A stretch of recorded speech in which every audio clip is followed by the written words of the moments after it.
Life Audio. Today I'll talk about that. John wants to take a long train ride and is exhausted by AI deepfake videos. Meanwhile, I get a Facebook comment that is actually helpful and make a big splash when I reveal my very first memory from childhood. Plus a conversation about how the movies and media we consume shape our personality and core values. Today's episode is not sponsored by SPF 15 sunscreen when you want to be sunburned but not right away. But first, a word from our actual sponsor.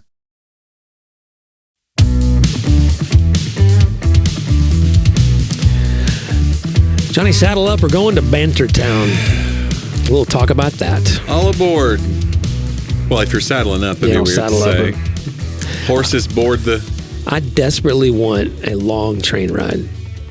Why do you've romanticized this in your I head? have. I want my wife and I saw one. Don't read too many Agatha Christie. There'll be a murder. And someone is still on this train. And Laura and I have to solve it. Gosh, the killer is among us. I want to start. They had one where they started in like the Pacific Northwest and went all the way down the West Coast for like 2 weeks. That's what I want. Oh, that would be fun. Yeah. Until it derails. These trains derail, John. Johnny. Well, no, not all of them. Are you one of those guys that buys into all the stats when someone says something's dangerous, or like, look, you have like 30 times less chance of dying there than you have just driving your car today down the road? I don't like that because it's like, yeah, but most of the time in a car accident, you just get a fender bender. Like if you have a fender bender in the sky, it's over. Yeah, that's true. Nobody has a fender bender in a plane. It's like, well, and we recovered. We stopped and traded insurances. Yeah, you can't do that in the sky. And you can't saddle up and then get on the plane. No. Somebody had a video the other day. It had to be AI. It was like a giraffe boarding a plane, a guy boarding a plane with a giraffe. And I was like, okay. That's probably AI, right? Somebody sent me one yesterday. We don't know anymore. And it was Ronald Reagan giving a speech. Yeah. And I was like, I don't think Ronald Reagan said that. Not that I know everything that he said. Right. And sure enough, I just did a simple search. And it was like, oh, this is not real. But there was an influencer, a major influencer who's kind of controversial in the Christian world. Yeah. Like nodding in agreement, duetting and it. then he did a post on it. The reason I like this is, and I'm like, dude, a simple, just asking chat. It's like all we need though is just somebody saying something that looks like he's a figure that's respected. He's saying something that agrees with some core bias that we have. And we go, that's enough for me. Yeah. No research needed after that. And then you just start posting and sharing. I think I'm extra careful. If it resonates with me, I go search more to make sure. Like, that hit too close to home. True. Yeah, made me feel too right. Mm-hmm. Like I saw something about your comedy clip, and I was laughing really hard. I was like, "This is not. That doesn't feel. Is this really Johnny?" This can't be his. Turns out it was really you. I've done that before, where I'll write a joke, and I'll be like, "This is really funny." There's no way that this is my original. And you Google it. Yeah. I did that for a long time when I started out because I was like, I want to make sure. You were like so terrified. And so I would Google things. Like when I wrote the uncle on my father's side joke, I was like, this feels like it has too much. It's Borscht Belt. It's something. Somebody in the 50s said this. No, I looked for days. Yeah. And so... and now when you Google it, I may come up for all I know. There you go. What's funny about that one is, we talk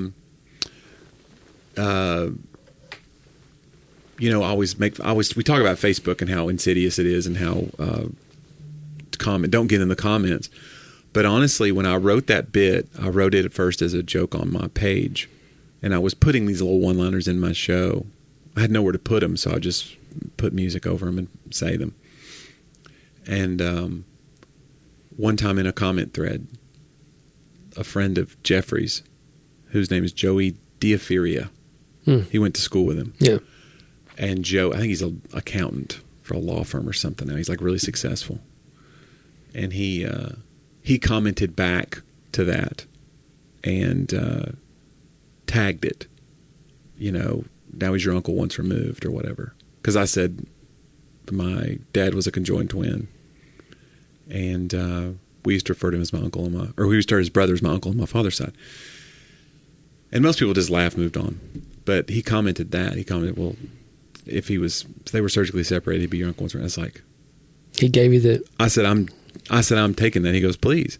And so every now and again, when that joke will come up, I'll be like, I at least owe you a burger. Yeah. It's just a tag, but it's like any comedian. We tag jokes sometimes. You're like, oh, what's what a about show this? closer Add for this. you? It's a killer line. And it was a killer line without his tag, but the tag makes it just. You think he made me? Everything He's for my me. origin story now? I think this is like, this whole time. But I'm giving him full credit. I mean, now, 12 years later or whatever. Dang it. Jeez. Sorry, Joey. No, I think it's cool that. Yeah. I think, I was meeting with a young writer yesterday. And. Like Rider, like RIDER, like The Young Riders. Remember that show? It was based on the Pony Express or the Old West, The Young Riders. No, I was not a Pony Express guy. WRITER. I was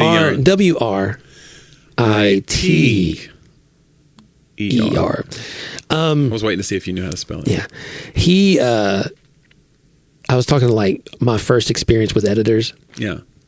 And how I was like, it was rough. It was a Thomas Nelson editor. And I won't say her name, but like I felt like Sylvia Reiterstein. RWR. And how now I'm like, all these years later, mostly I love editors. Yeah. And I just want the best thing for the final product. Right, that makes sense. If it's my own writing, yeah. If it's a collaboration, I really love editors. Like, I'd make this better. If it's my own writing, I can get a little more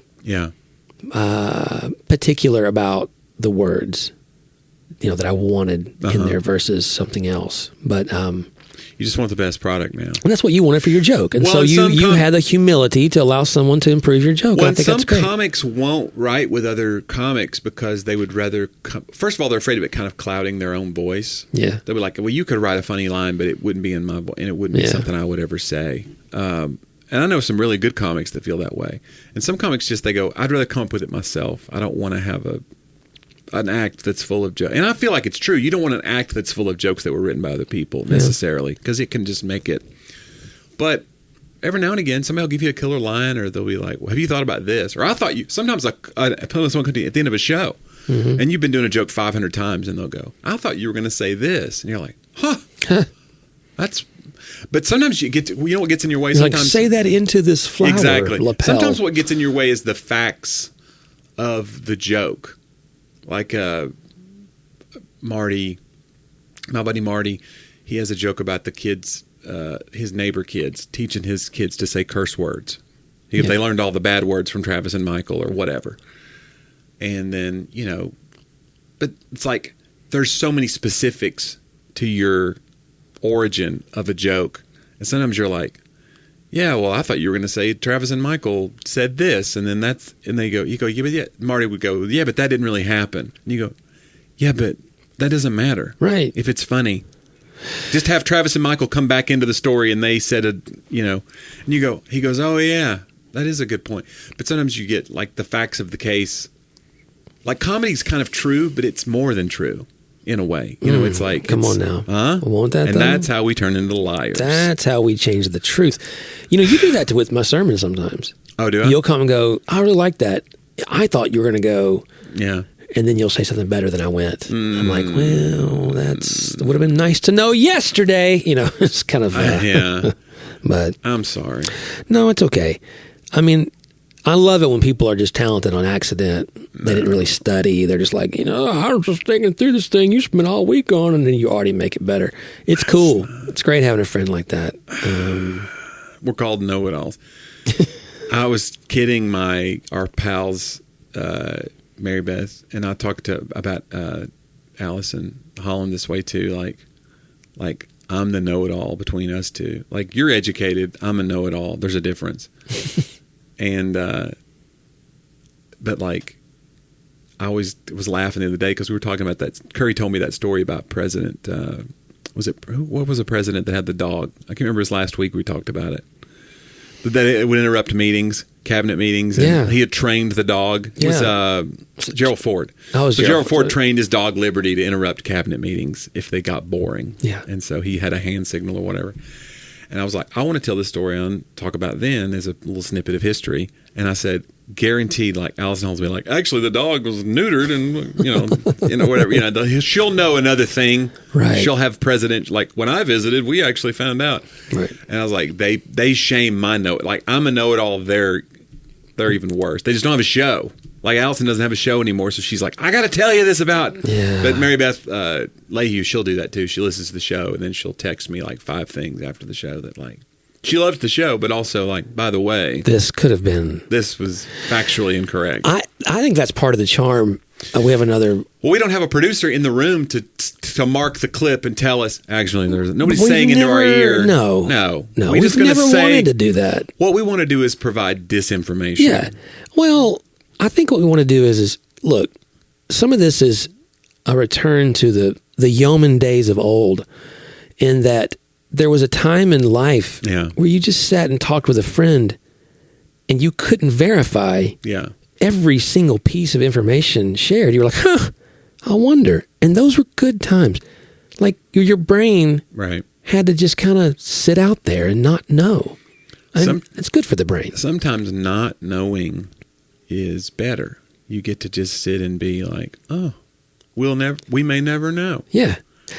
That's okay. If you have to know, which by the way, not to go dark on it, but that's kind of my wife and I. She would say it more in a more articulate way of her own. But we talk about sort of the breakdown of society over the pandemic. Mm-hmm. And our chief theory about it is there was such a period of unknown, and people thought it can't be, because we've come now to have so much. I know this is going to sound funny. It's inherent. And I think subconscious. I don't think it's like people, they would disagree with the statement. But we have this faith in science and in medical science in particular here, that they know what's going on. They can fix things. And my goodness, if you have a heart attack, they can go in and do this. If you have, my wife's brain surgery, they went in and put platinum into her aneurysm. Like, they could do all these things. And then I didn't know this. Your wife went platinum? My wife went platinum. Incredible. It's crazy, yeah. And so, like, when for a season this novel virus is out, it was like, no, you can't. If somebody knows, and it was like we became this conspiratorial society in a way that other countries even didn't. It's like you believe both things. You believe they can't know what's best for us. We know what's best because I've done the research, and you also believe that like they know enough that this is some plot. Yeah. Yeah. It's like people did that with 9/11 with George Bush. Like, he's the dumbest president ever, and he did 9/11. Right, he knew, right. Like, it's like, make up your mind. Is he an idiot or is he a mastermind? No, that was my favorite thing about conspiracy theorists. Somebody put on Facebook, like, this idea of the Illuminati or whatever, like this huge global, takeover organization. It takes so much cooperation. They could control the weather. They control this and that. Yeah. But the one thing, Johnny, they couldn't account for was your grandma and her Facebook account. Right. And she broke it wide open. Right. So. Yeah, it is interesting. And we do. We account on like all this weird cooperation. And I've seen people talk about this on interviews. Like, they talk about, like, I worked in government. Trust me, there's a lot of things that happen accidentally. And they just didn't account for, like, if they pass a bill, they didn't account for the unintended consequences of it. And it looks like a conspiracy from the outside, but really it's just like we bungled through this thing and we didn't think about people exploiting a loophole or whatever. Well, whether you're a Democrat or Republican, like, I would say there's a lot in the news right now about the Democratic Party possible cover-up of President Biden's illness and all the things and the way the election went. And it's like, you have to pick one or the other, in my opinion, but we don't. Like, you have to either say, oh, this party blew it and didn't know what they were doing, or, miscalculated, or they're criminal masterminds controlling the whole world. Like, it would be nice to pick a lane, you know, I think, just to say, hey, I think... I want to be a criminal mastermind. I know. And sounds awesome. Some of my favorite things to do is to accuse Laura of something, She's like, why would I even do that? It's like, I don't know. You're the criminal mastermind here. I don't know what your dastardly plot is. Or like I will never do... Dane, when he was one of our co-hosts, used to want me to do the voice I had for my old dog, Brutus. Yeah. And I wouldn't do it. Because it's too shaming. And you're not going to bring it. I'm not going to do it. Still. I'm not going to do it. But in it, I would say things, and Laura would go... She would say something like, well, why did he say that? I was like, I don't know. He's just a dog. Yeah, who knows? I saw I don't know why he said it. It was a great tweet the other day that I shared on my stories, and it was my dog Beatrice wakes up every day and she sings a song. My name is Beatrice, and I have to Beatrice. But she can't sing it, so I have to sing it for her. Right. That's so true. And dear listener, if we could sing or say some things for you on your behalf, my goodness, it would be a word now from a few of our fine sponsors.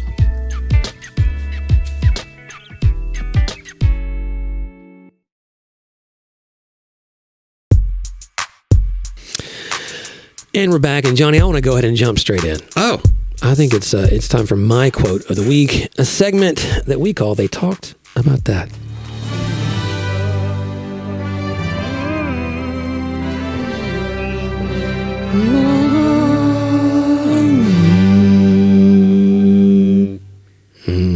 I can't go that low. No?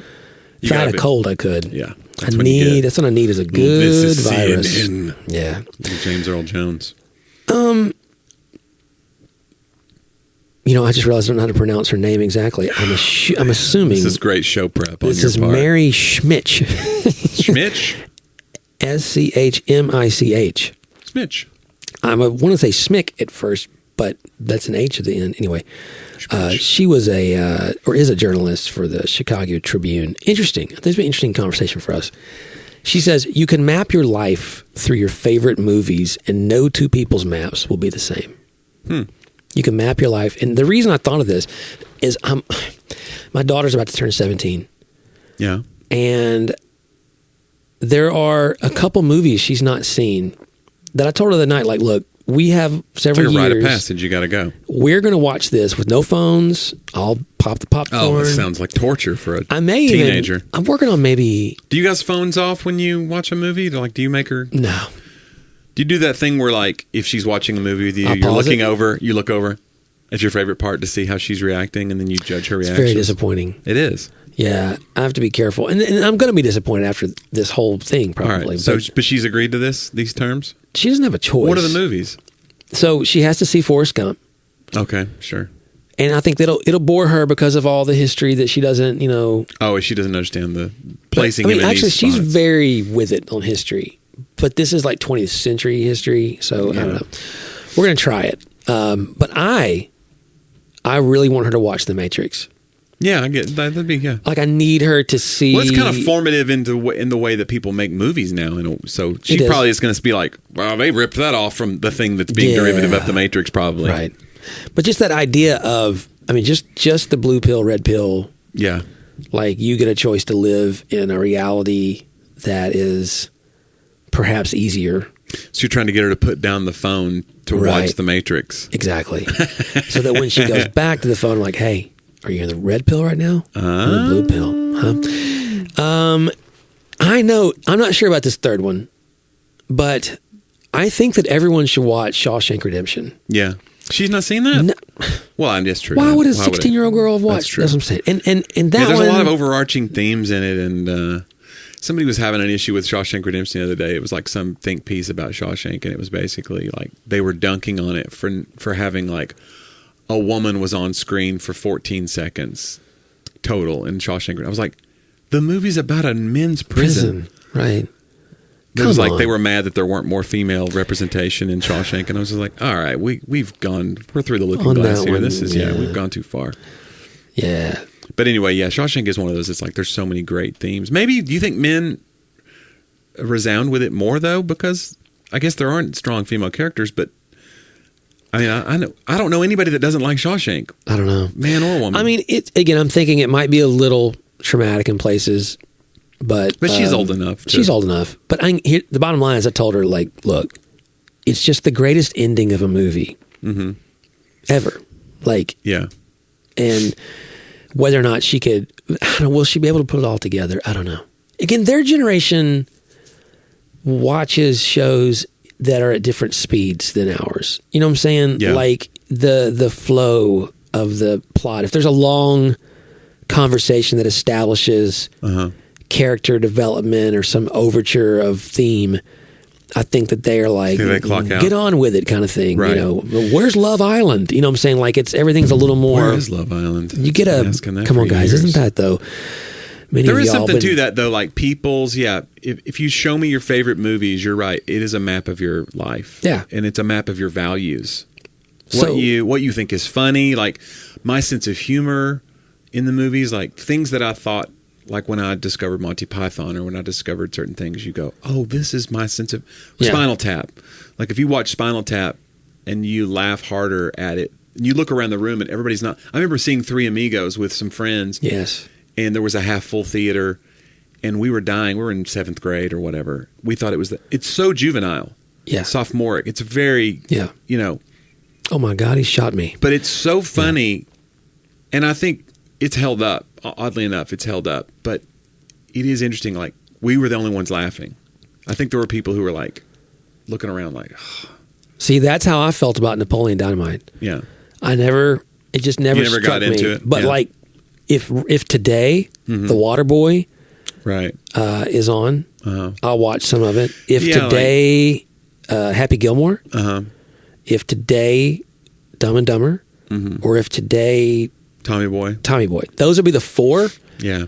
But like Billy Madison, I can just take or leave kind of thing. Yeah. Except Bill for the Madison one was part like is like deep cut. It's a deep Yeah.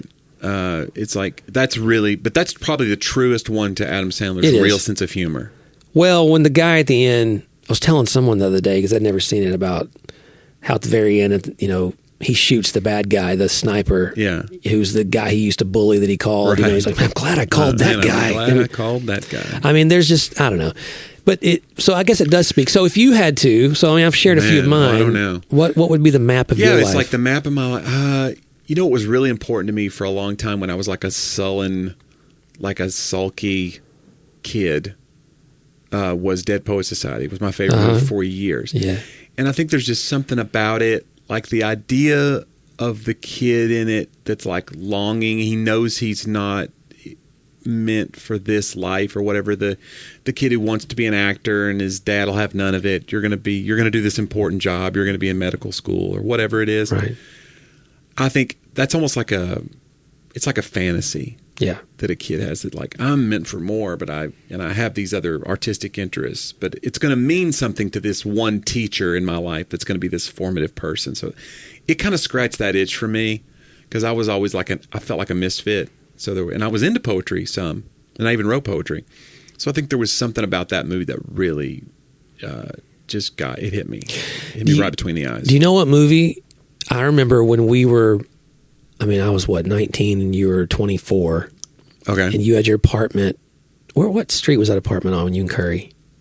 Your apartment first. Oh, the very first one? Yeah. Like the one with the weird route, the Normandy. Where was that? Yeah. Adair. Something like that, yeah. Adair Drive. I remember you had me over. Yeah. And the movie you wanted me to watch. Uh-huh. Do you remember what it was? I don't know. That was so important to you then. Halloween 3. The Usual Suspects. Oh, yeah. Or Suspects. Well, I worked at a movie theater. Well, this is a great quote for us, for me personally, because I worked at a movie theater. That's where I met my wife. And one of the reasons about that job, like I had no pressure on me to like figure out my life. My mom was just so like, well, if you don't want to go to college. So I took a job at a movie theater right out of high school, and I worked there for 3 years. And we watched everything that came out. And I was such a movie snob. And I knew the box office take of this movie did well the first weekend, but watch it fall off once public sentiment hits. And I just knew, but yeah, Usual Suspects was that one that like it won best screenplay that year at the Oscars, best original screenplay. It was just it was like a whodunit and this well calculated big twist at the end. Yeah. So it felt like a throwback in that way. Yeah. But yeah, so did you like it though? I or were loved you it. like, yeah. Yeah. It'd be interesting watching it now. Obviously, the Kevin Spacey stuff makes everybody like reassess Right. anything that he was ever in. So you watch it with this like, ooh, it's like watching the Cosby Show now. I know. Yeah. I know. But yeah, it's such a well done piece of cinema as far as like the way the script was constructed and the cast was kind of perfect. It's like one of those things when you watch something that's perfectly cast, you just know it when you know it. You just go, you can't imagine anybody else in any of those roles. And it's such an interesting. No, and I have one more. Okay. And I watched it. We were on a volleyball trip, and we had a morning wave. So in the afternoon, we were all kind of trying to just rest in the hotel because you're up at 6. Well, up at 5:30 on the court. Laura's up even earlier, but anyway. Sorry, honey. I wanted to make sure that we all know. She gets up ahead of us. She does, Johnny. Of course. She does. She's a better person. Yes. But Tombstone. Yeah, I have to watch Tombstone. It's great. And so I started it, and I got home the other day, and I turned it back on. She was like, "What are you doing? You've seen this 1,000 times." I was like, "Well, we didn't finish it." She's like, "You know how it is." I'm like, "Yeah, that's not the point." Yeah. Like Tombstone, and it's Val Kilmer that makes the whole movie to me. Although I think Kurt Russell's really good in that movie too. Oh yeah, and it's one of those too. Like the story behind that movie is that it was falling apart in production, and that Kurt Russell is basically the uncredited director of that movie because he had to kind of take over. Wow. And then he started directing after that, more productions, because he was like basically everybody was taking their cues from him because he could see the pictures in his head better than the director. Wow.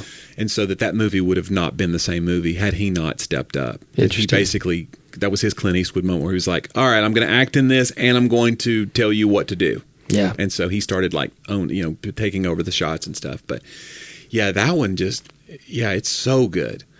It's weird too, that era of Hollywood in the 90s where it felt like those movies came out in twos.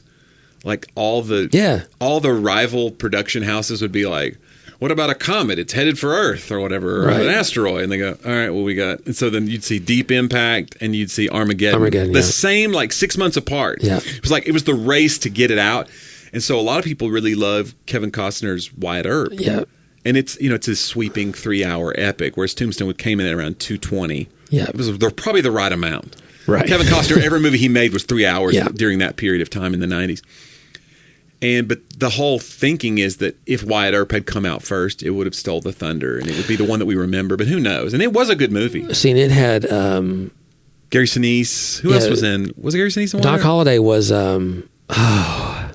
I don't remember that one as much, but I remember thinking, like, as I watched it with like a side eye, being a Tombstone guy, and still having to admit to myself, this is a really great movie. It's just that it came second. Okay, it's killing me. Cousin Eddie's brother. Who's Cousin Eddie? Quaid, Randy Quaid. Yeah, this was Dennis Quaid was Doc Holliday, I think, in that movie. Wait a minute, I couldn't. I know. You I had to remember go. Dennis Quaid. So you said Cousin Eddie's brother. That's what I had to do. I couldn't get a Quaid in my head. So, no, it's It's hard to get a Quaid out of your head. Come I'll tell you on now, what. isn't it, Now, though? won't that?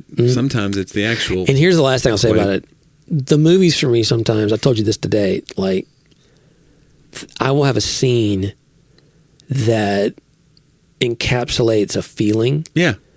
And like right now, every day, the parenting world and the volleyball recruiting world, like we just got back from a camp that she, went to, and we got multiple camps, and I'm a little overwhelmed.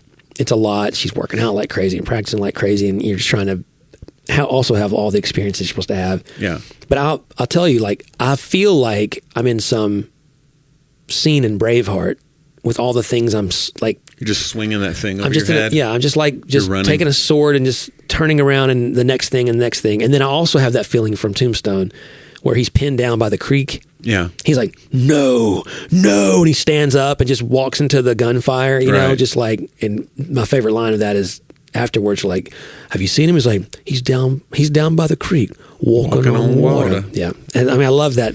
But that's how you see yourself. You're Wyatt Earp. Every time I'm the hero.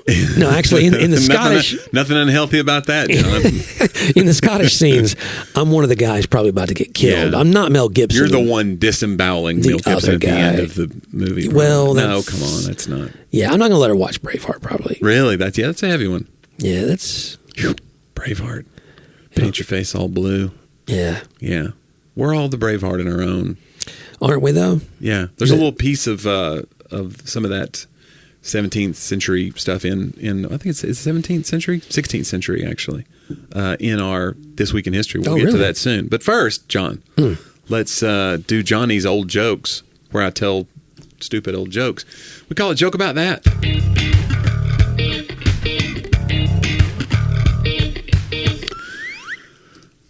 A few dad jokes weave their ways in this week, just because some of these amuse me. There's something, I don't have a constitution for some dad joke humor, and some just like, we're not saying that. But so if it makes it onto the show, you know that it at least made me chuckle. Okay. And so I take responsibility. John, I recently took a poll and found that 100% of the people in the tent were angry when it collapsed. Because the poll, guys. It's a homonym. John, did you hear about the explosion at the cheese factory? There was nothing left but debris.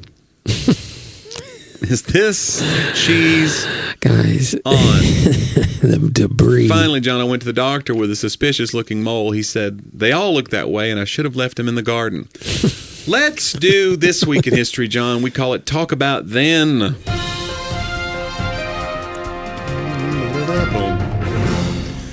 John, this week, as promised, famous figure, born... Figure? Famous figure. Figure?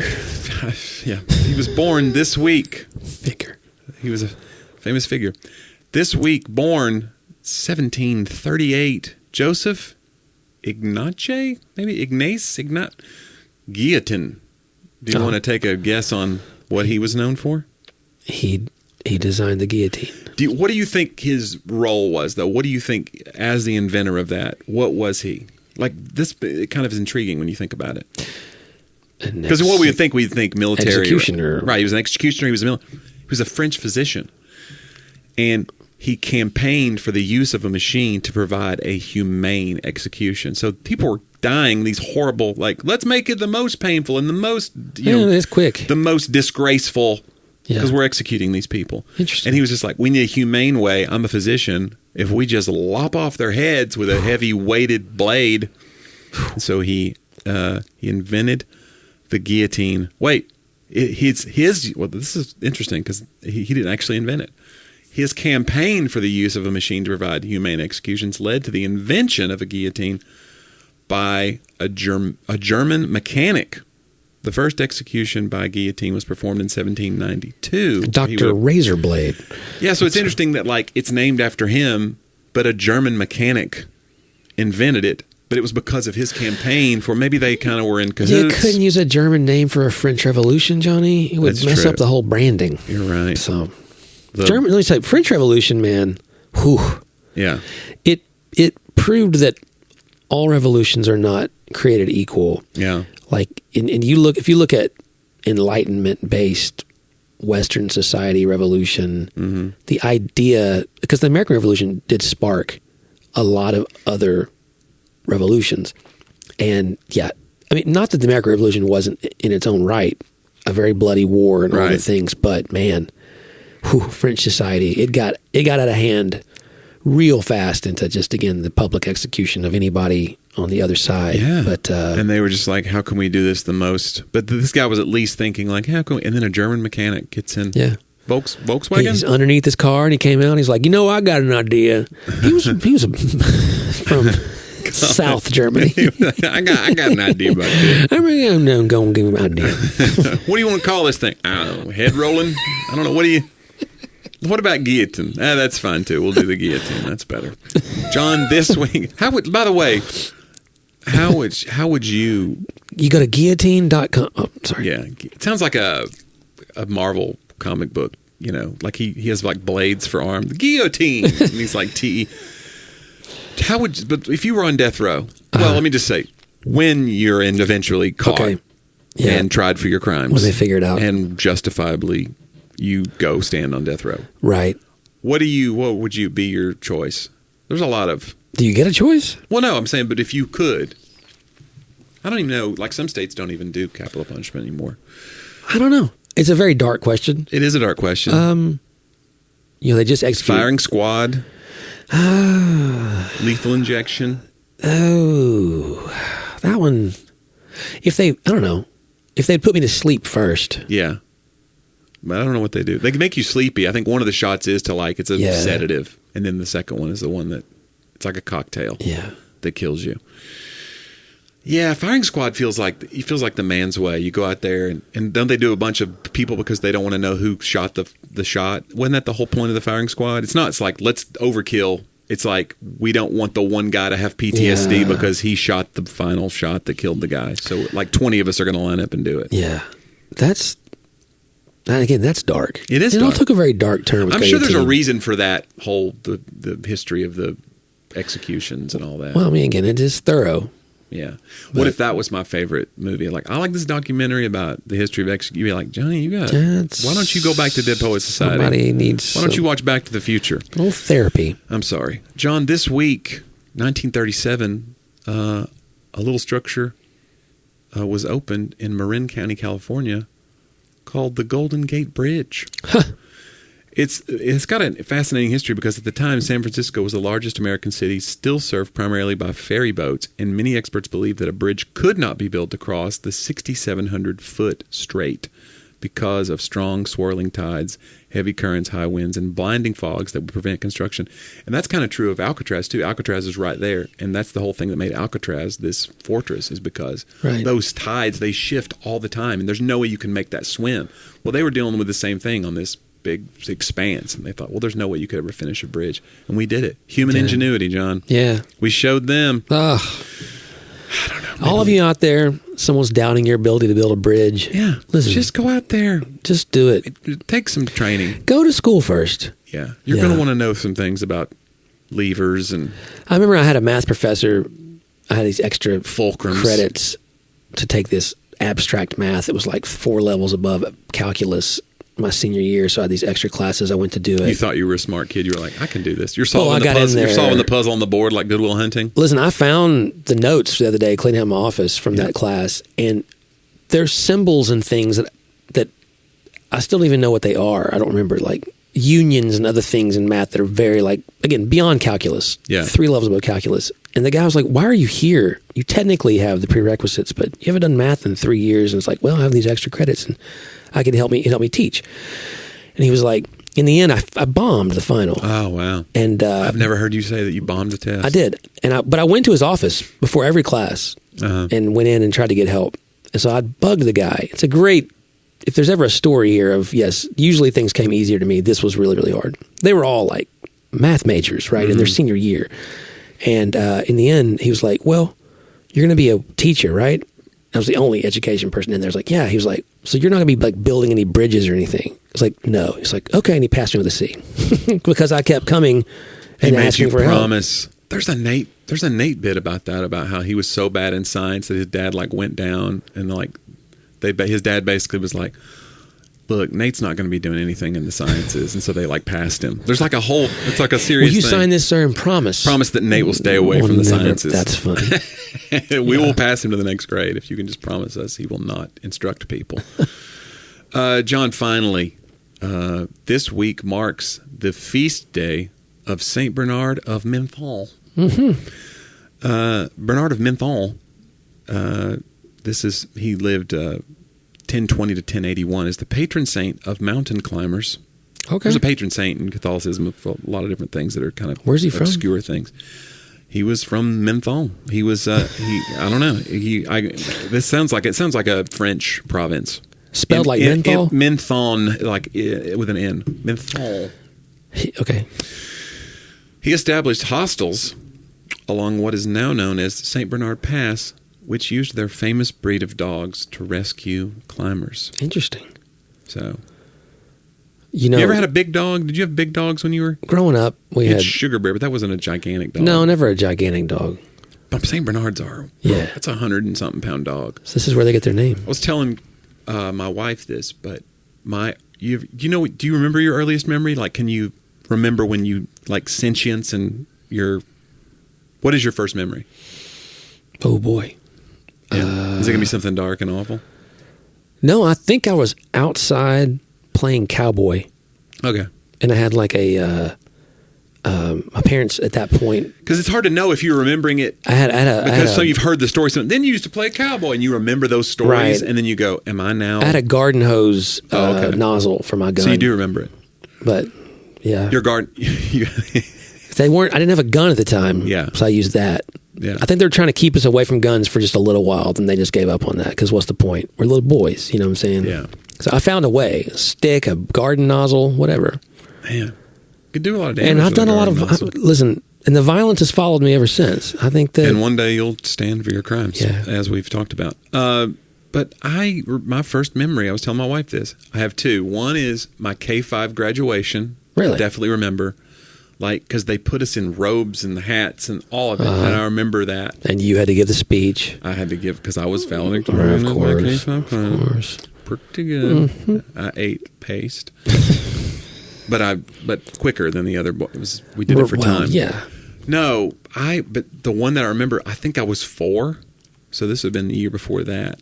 Or maybe the same year, maybe earlier in that same year. It takes a lot of people 2 years to graduate. I remember, being in K5. No, I remember being in the tub with my brother. You know, when you're twins, a lot of people have little kids. It's like, we're going to bathe you all. Yeah. You save water. You do. I don't know how but I remember being in the tub with my twin brother and our dog, who was a St. Bernard. His name was Boofer. Boofer runs full on. For some reason, he was, excited. He was running around doing the zoomies in our living room. And he ran and jumped in the tub with us. And then we were all laughing, and my mom was laughing. And it was just water everywhere. I mean, I'm sure she was a little irritated, too. It's a mess of all messes. Yeah. You're trying to make things cleaner, and now suddenly you have a wet dog. You have water everywhere. Yeah. But I think just that, I don't know, it's almost like you jump into consciousness with that moment. Yeah. Of like that joy of that moment, the chaos of that moment. That was my first memory. Wow. And I remember his name was Boofer. And I don't remember what happened. It's one of those where like he went to a farm, big air quotes. Yeah. He's on a farm now. Now, it wasn't right after that. It wasn't like he jumped in the water and now but I think he got sick or something, and it was one of those like, he's on the farm. That's a great memory, he's running though. and playing. That's great. Yeah. Yeah, if you could choose, that'd be the one. Yeah. Like it's like a snapshot photo, except for the naked children. Right. You don't put That's those. not. You have to blur out. It's some frown things. on that nowadays. But yeah, just the idea of like your family dog jumping in the tub with you. That's Norman Rockwell painting. I think you should commission an artist. I should. That would be. And then give it to my twin brother now and be like, hey. Remember this? He'd be like, I don't remember it. Right. He'd be like, I think you made that up. That's his worst memory. That's the thing. Yeah, it's like that's dog's when tail hit him in the eye or fear something. of dogs. My fear of dogs started then. I don't know, John. But anyway, that's This Week in History for today. I was thinking about Bernard because the years he was alive. Yeah. 1066. Do you know what happened in 1066? No. That would be the Norman conquest. Oh. And so that's when what became France. Yeah. They went over and conquered what became England.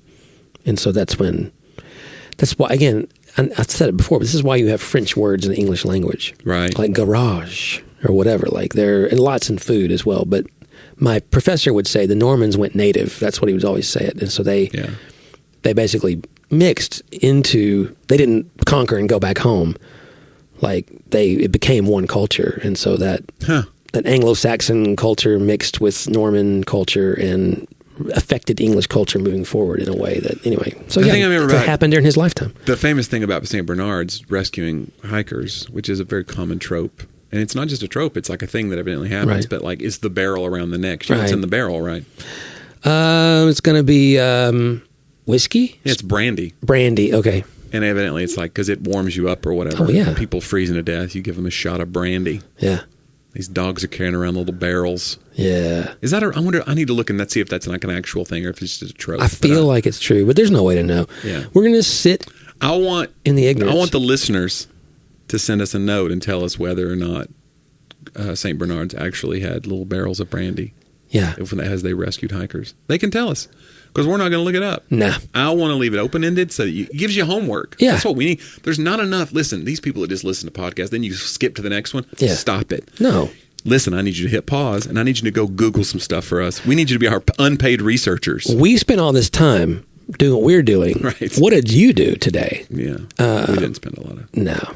We did sit down and... But, John, if they wanted to send us a note, how would they do so? They would just send it to hello@talkaboutthatpodcast.com. If you go to talkaboutthatpodcast.com, our homepage, you can subscribe to the show on your favorite, whatever listening devices, your favorite platforms. We're on all of them. And then you can also support the show. We love our patrons. That's how you get ad-free content. Listen, commercials are one of the things. But if you don't want commercials, hey, there's a way to do it. Give us some money. Yeah. I don't know. That feels weird. One way or another. Yeah. But we do appreciate our patrons, and the show's doing well. We're reaching more people every day, which is so fun. It is fun. And I hear from people at live shows that they listen to the show. Yeah. And they'll have little inside jokes, which is always fun. And I just have random strangers stop by my office all the time. They're like, hey. That's interesting.